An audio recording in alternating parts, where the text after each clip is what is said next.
The new school year will be bringing in much more money for teachers and staff over at G-PISD after the school board approved a pay raise and retention stipend for the district. First Edition's Madeline Salinas joins us live in studios with how they are addressing a nationwide problem right here in the Coastal Bend.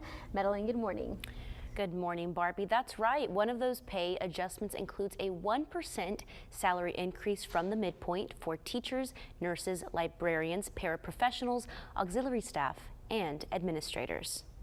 It makes us really proud to be able to compensate our employees and say thank you for what you're doing and thank you for what you will do in the future to positively impact our students. Once the new school year starts at G-PISD, the first-year teacher's salary will be increasing from $61,500 to $62,000. All employees can also expect to receive a one-time $2,000 retention stipend.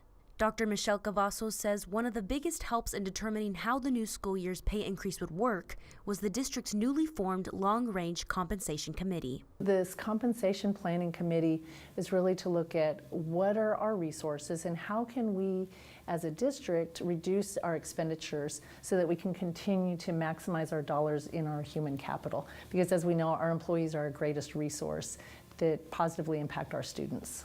Over the years, many school districts around the state have struggled with budget deficits due to the lack of increased public school funding.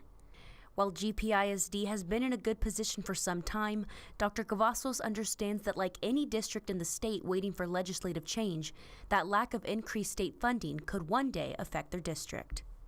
We are in a unique situation here in GP where we have been a leader, and in fact we're a leader in the state with our average salary across the board. But we're well aware that we are not immune to inaction by the state legislature when it comes to funding public schools. So we too will be in a similar situation that other districts are currently in. Now, Dr. Cavazos was actually also named the Superintendent of the Year by the Education Service Center Region 2. She says she is honored and humbled to be recognized, and you can find this full story on our website. John Thomas.